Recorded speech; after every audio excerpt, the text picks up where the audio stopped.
Hola, mi nombre es Wood, tengo 14 años y estoy aquí para contaros una historia.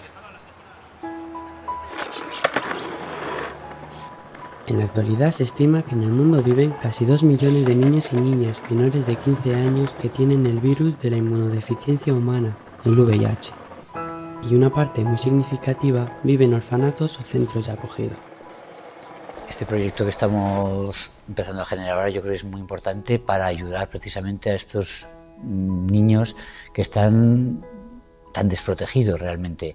Es sorprendente porque cuando los padres te preguntan por la posibilidad de adoptar niños con algún tipo de necesidad especial, nunca te preguntan por el VIH. A pesar de que España presume de ser el segundo país del mundo que más solicitudes de adopción internacional realiza, y en comparación con los países de nuestro entorno, aquí se realizan muy pocas adopciones de niños y niñas que tienen este virus. Personas expertas creen que esto sucede porque en España, si comparamos con otros países de la Unión Europea, hay un desfase en cuanto a la información sobre la adopción de menores con el VIH. Hablamos con familias de colores y nos propusieron, estuvimos hablando de cómo podíamos intervenir para que reducir en la medida de nuestras posibilidades este sufrimiento que estaban padeciendo los niños y niñas con VIH, ¿no? Creíamos que en las reuniones informativas que se facilitaban a la familia era algo muy necesario que se hiciese hincapié en la situación actual y a nivel sanitario de los menores que padecen VIH en países en vías de desarrollo. Por todo esto, creemos importante compartir contigo la información real de lo que supone a un niño o niña vivir con el VIH en nuestros días, para que así puedas plantearte sin miedo, prejuicios ni ideas erróneas la opción de adoptar o acoger, pensando en positivo.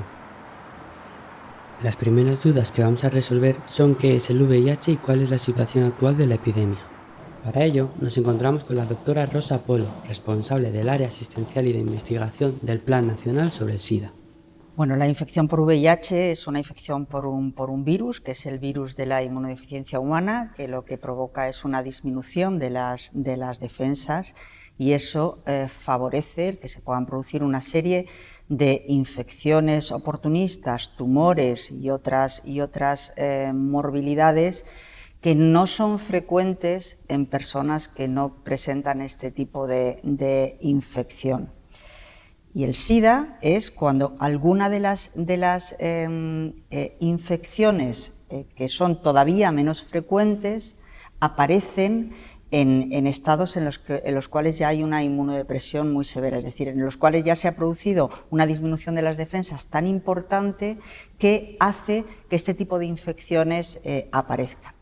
En el año 2015, en el mundo vivían 36.700.000 personas con el virus de la inmunodeficiencia humana. 1.800.000 eran niños y niñas menores de 15 años. En ese año, 2.100.000 personas fueron diagnosticadas de infección por el VIH y 1.100.000 personas fallecieron por el SIDA. De todas las personas que tenían el VIH en 2015, solo el 46% de las personas adultas y el 49% de los niños y niñas tuvieron acceso a los tratamientos antirretrovirales. Y en cuanto a España, bueno, pues en España tenemos una situación buena, no está mal, pero si nos comparamos a nivel europeo, somos uno de los 10 países de Europa que más tasa de VIH tiene. Que a estas alturas, en el año 2016, cuando llevamos tanto tiempo trabajando en esto, sigamos teniendo entre 3.500 y 3.700 casos nuevos de infección por VIH, eso también nos tiene que hacer pensar que algo no está funcionando. Que tengamos una fracción no diagnosticada de un 25%, eso también nos tiene que hacer pensar que algo ahí falla. La historia natural del virus en los peques presenta algunas diferencias respecto a la de las personas adultas, ya que en su caso la infección sucede en los primeros años de sus vidas, cuando el organismo está en pleno desarrollo y crecimiento, y esto hace que la progresión de la enfermedad sea más rápida. En el caso de no tomar el tratamiento, las personas adultas tardan años en tener las primeras manifestaciones clínicas de la infección. Sin embargo, en los niños y niñas aparecen en el primer año de sus vidas y si no toman el tratamiento llegan a tener el SIDA antes de los 5 años. Las familias lo que te plantean cuando realmente le dan vueltas a adoptar un menor con VIH es médicamente qué les va a suponer en su día a día. Si va a tener dificultades, si se va a encontrar mal, si va a poder hacer una vida plena. Se encuentran con un choque y les da miedo todo, porque piensan que a su hijo les va a pasar algo.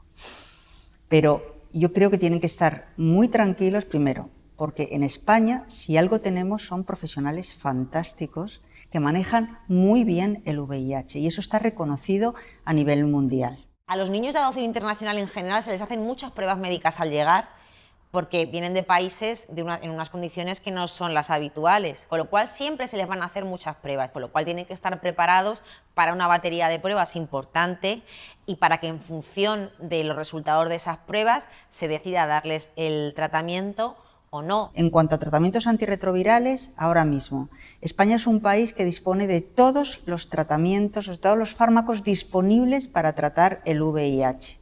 Jamás se ha puesto ninguna pega a ningún tipo de tratamiento, y es un tratamiento universal. Y los pediatras saben manejar perfectamente la terapia antirretroviral para que el niño que haya que ponerle este tratamiento pueda perfectamente, sin ningún problema, evolucionar y mantenerse a lo largo del tiempo en una situación de estabilidad que le permita llegar a la adolescencia y a la madurez. Cuando un niño o una niña tiene el VIH, su seguimiento médico lo realiza en el hospital un equipo especializado en el que suelen participar profesionales de la enfermería, del trabajo social, de la psicología y de la pediatría. Y para conocer mejor su trabajo, nos encontramos con la doctora Marisa Navarro, pediatra del Hospital Gregorio Marañón, especializada en enfermedades infecciosas. Hace ya años, año 94, 93, yo me iba a casa del hospital y dejaba niños ingresados que sabía que a lo mejor al día siguiente iba a llegar al hospital y no iba a estar, porque se iba a morir en esa noche. Es que es muy triste decirlo, pero es que es así. Y no teníamos nada que darles. Y entonces tú te ibas, el niño estaba muy malito, y yo sí que recuerdo un día que yo llegué y ya el niño no estaba, y estaban limpiando la habitación, aireando la habitación, y esa habitación estaba vacía.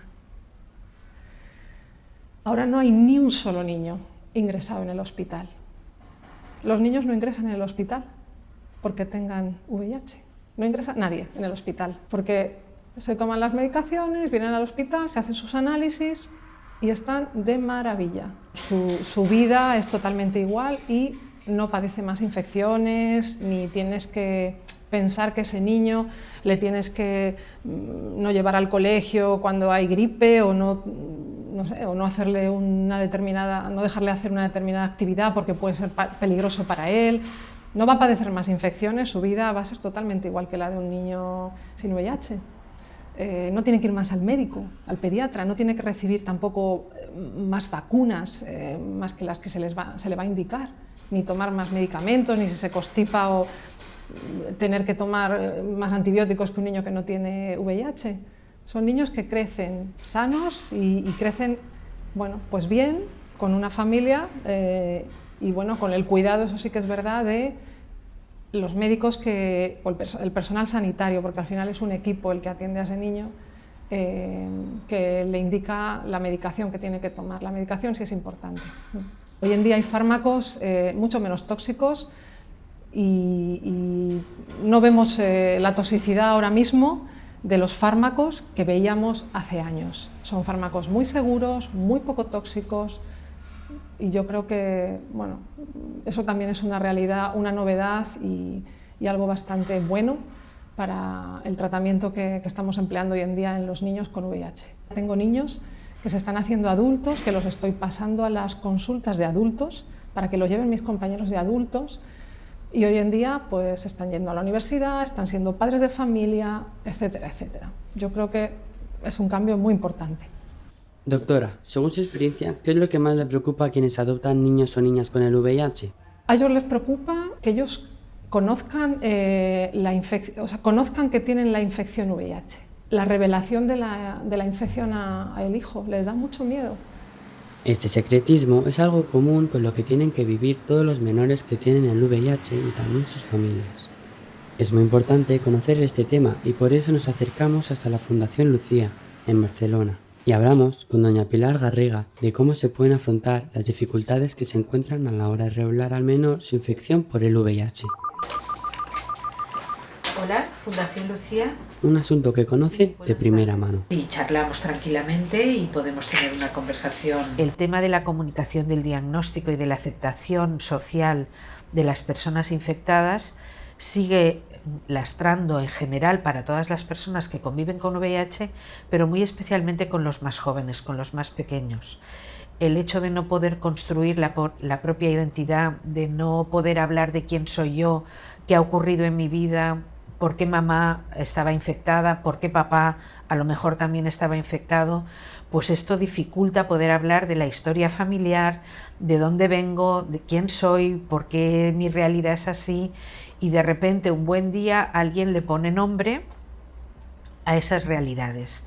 Y eso es, como alguna de mis compañeras ha definido muy bien, una doble crisis en plena etapa adolescente. Yo creo que el problema es el miedo que tienen al rechazo de la sociedad, porque ese es el problema más importante que tenemos con el VIH. La sociedad no está informada y entonces que el niño conozca que tiene VIH va a tener que convivir y es como que no lo va a poder contar a los amigos, ya si él lo cuenta, pues a lo mejor le van a rechazar en el entorno. Los chicos nos han dicho que no más allá de los 8 años creen que deberían de saber qué ha ocurrido en su familia, en sus vidas y qué ocurre con ellos y con ellas. Si se hace en el momento, bueno, en momentos tempranos antes de la adolescencia, poquito a poco se le va explicando. Lo primero que tiene que conocer es lo importante que es cuidarse, la medicación, venir al hospital. Y una de las formas que enseñamos a los papás es a parafrasear para que puedan delimitar bien la información que deben dar. ¿Estás seguro que me estás preguntando que quieres saber por qué te tomas las pastillas? No, sí, claro, porque vamos al médico cada día o cada 3 meses y veo que mi doctora la última vez me las ha cambiado. Ah, o sea que lo que quieres saber es por qué te las ha cambiado. Sí, claro, porque las otras a mí me sentaban bien y ahora las que tomo me dan mareos. Por lo tanto, la información que está buscando es por qué le han cambiado la medicación.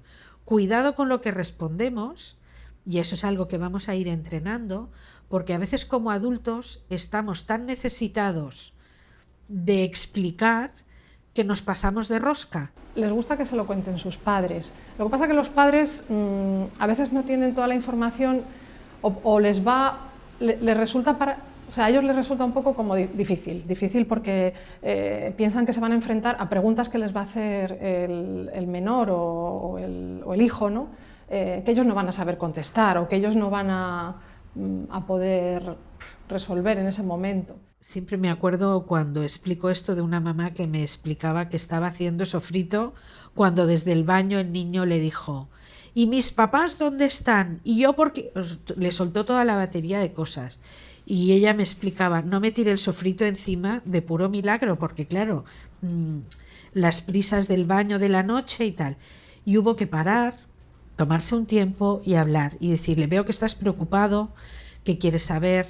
Hablaron del tema, empezaron a abrir una puerta a que había una parte de la historia que el chico no conocía y que por lo tanto iban a ir trabajando sobre esa información. Y luego siempre intentamos que esa revelación sea cercana. Les decimos: mira, como te va a venir cerca la consulta, pues unos días antes, si es posible, para que luego el hijo, cuando viene a la consulta, pues nos pueda a nosotros preguntar si tiene alguna duda.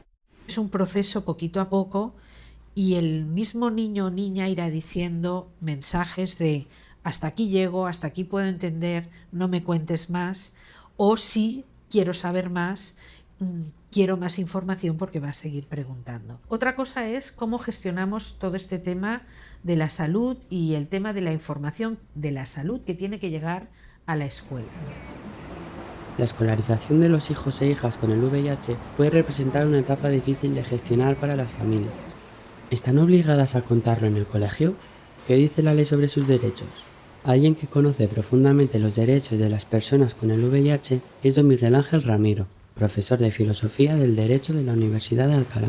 En el sistema normativo dentro del derecho español que regula los derechos de los niños se recoge varios principios establecidos en tratados internacionales sobre la materia, que lo que viene a decir es que los niños y las niñas son, con o sin VIH, son titulares de todos los derechos. No estamos obligados a decir en el colegio que nuestro hijo tiene VIH. Es decir, en el ámbito educativo no es relevante, y no es relevante por eso que explicaba antes de las medidas de prevención de la transmisión. Se pueden adoptar medidas que lo que hagan sea uniformizar a todos los niños en el momento en el que la vía de transmisión está en peligro.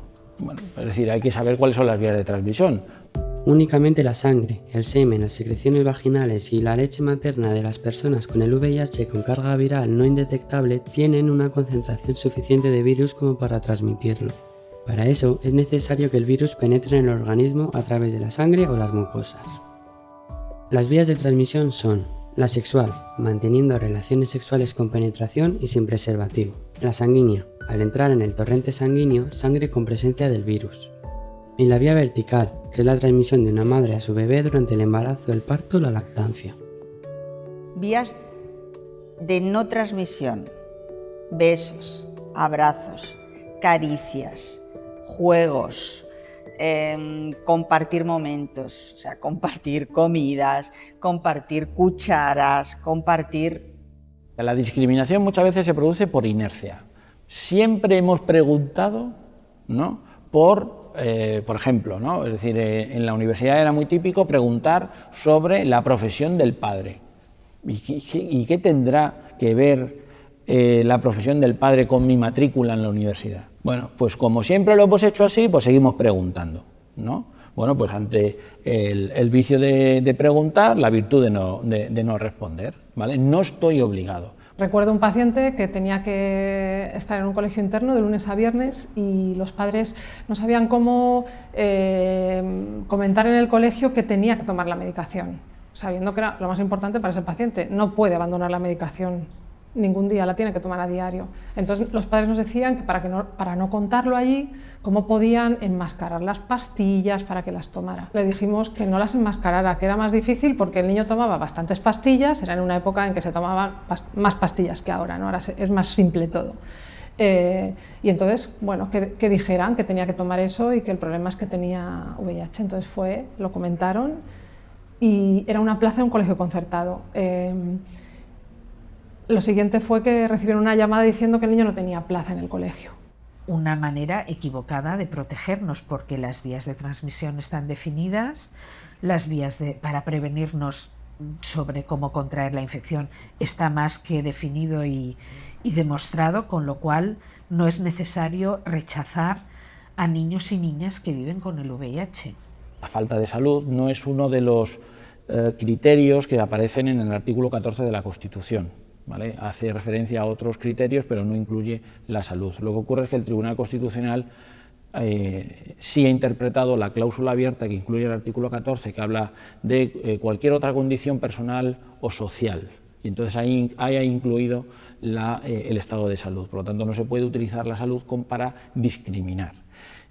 Claro, discriminar es tratar de forma diferente a una persona respecto al colectivo, sin una causa que lo justifique.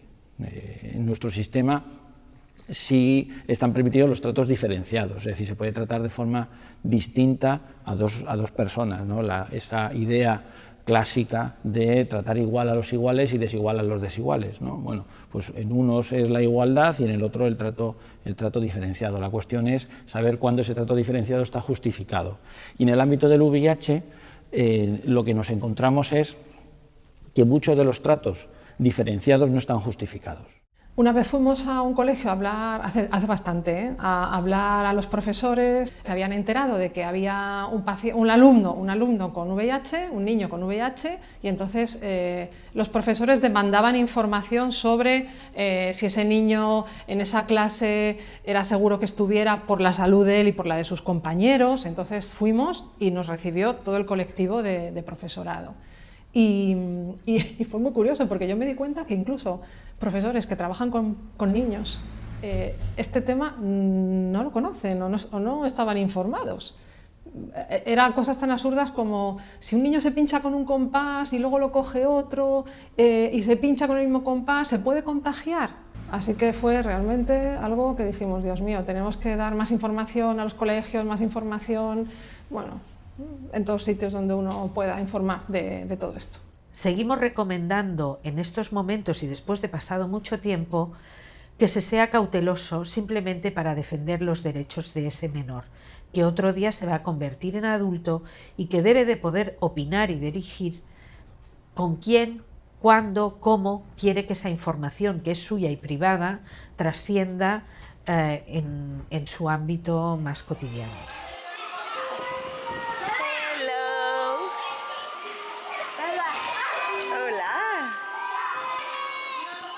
Actualmente hay miles de niños y niñas con el VIH que viven en orfanatos de países en vías de desarrollo porque sus mamás también tenían el virus y murieron. Seguramente también lo tenían sus papás, y porque su entorno familiar no ha querido o podido hacerse cargo de su cuidado.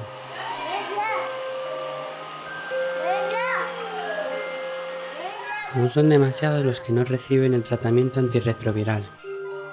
Y aunque en general esta situación ha mejorado de unos años para acá, la calidad de los tratamientos a los que acceden en sus países es peor que la del tratamiento al que accederían aquí, en nuestro país. Nosotros tuvimos una época muy mala al principio, los nacimientos de niños con infección por VIH, no con anticuerpos, sino con infección clara, eran muchos. Tuvimos una época tremenda, que fue los años 80, en las cuales nuestra curva estaba elevadísima. Pero en cuanto llegó el tratamiento antirretroviral, el que se llamaba antes Targa, el tratamiento antirretroviral de gran eficacia, hizo que se produjera una bajada, pero una bajada tan importante que la OMS cogió esa gráfica y la puso de ejemplo para todos los países. Yo creo que es de las cosas de las que de verdad nos podemos sentir orgullosos y podemos colgarnos una medalla. Yo, por ejemplo, una zona que conozco mucho es Latinoamérica, porque viajo allí mucho con un programa de formación de profesionales. Y la tasa de transmisión que tienen de madre a niño es tremendamente elevada. Está por encima del 14%, o sea, es una barbaridad, y en algunos países por encima del 30%. O sea, esas cifras son espeluznantes. Pero claro, luego cuando te pones a analizar, te das cuenta que la mayoría de las mujeres no han tenido ninguna revisión durante todo su embarazo, que no se les ha hecho jamás una prueba de VIH, que paren en la selva o que paren en los pueblos, en las casas, sin acceder a ningún servicio sanitario, que cuando acceden a los servicios sanitarios no tienen medicación para darles. Mis compañeros que trabajan en estos países, Guatemala, Bolivia, bueno, incluso en África, pero también Latinoamérica, ellos me cuentan que sus pacientes, que sus chicos mayores, porque tienen adolescentes igual que nosotros, están en orfanatos, y el tema es cómo una vez que ya se están haciendo mayores, llegan a la vida del adulto y no tienen a nadie, y no tienen a lo mejor posibilidades de tener una vivienda o posibilidades en estos países. Bueno, es esta la situación, ¿no? Si no se adopta un niño con VIH, eso es su futuro, El poder dar tratamiento a este niño o niña en nuestro país, poder acompañarlo con la realidad que tenga en el momento que lo conozcamos, ya supone darle mejor calidad de vida y mejores oportunidades, tenga lo que tenga y esté en la situación clínica que esté, porque en su país probablemente no las va a tener igual.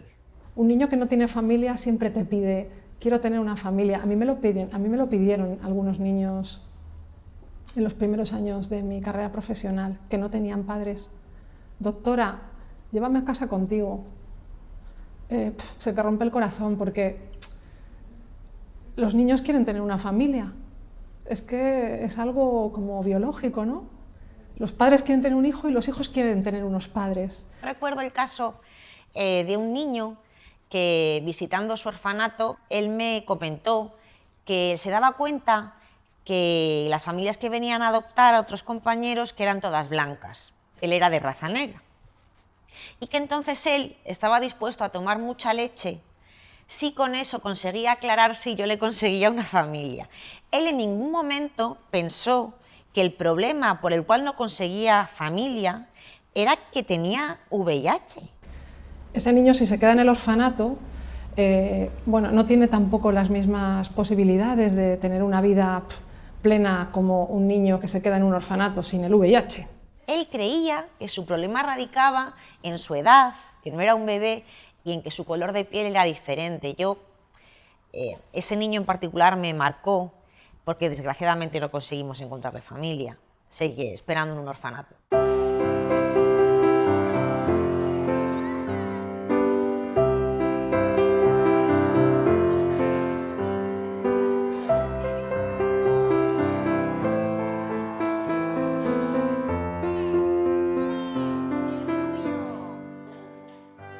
Han nacido en países como Mozambique, Kenia, Nigeria, Sudáfrica, la India, Haití, Mali o Guatemala.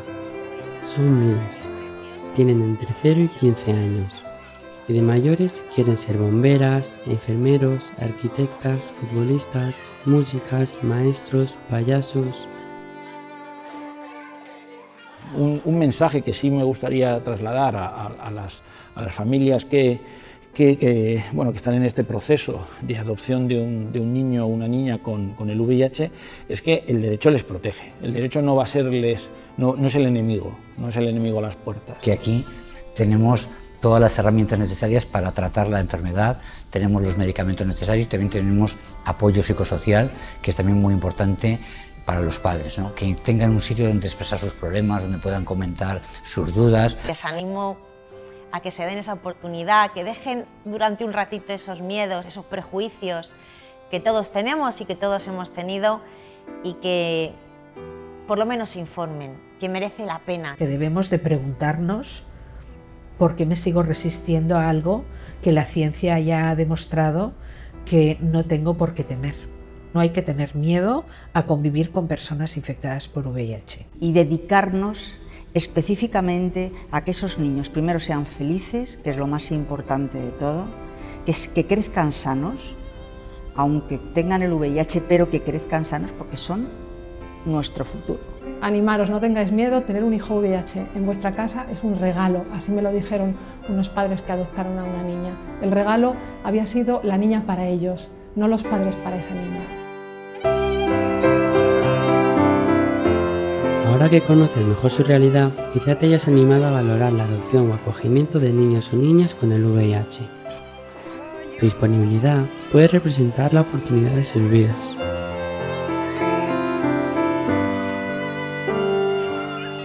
En esos orfanatos y con el VIH, sus vidas son difíciles e inciertas. Aún así, siguen dibujando una sonrisa en sus caras cuando piensan que existen personas como tú, que deseas un hijo o una hija tanto como ellos desean tener de nuevo un hogar.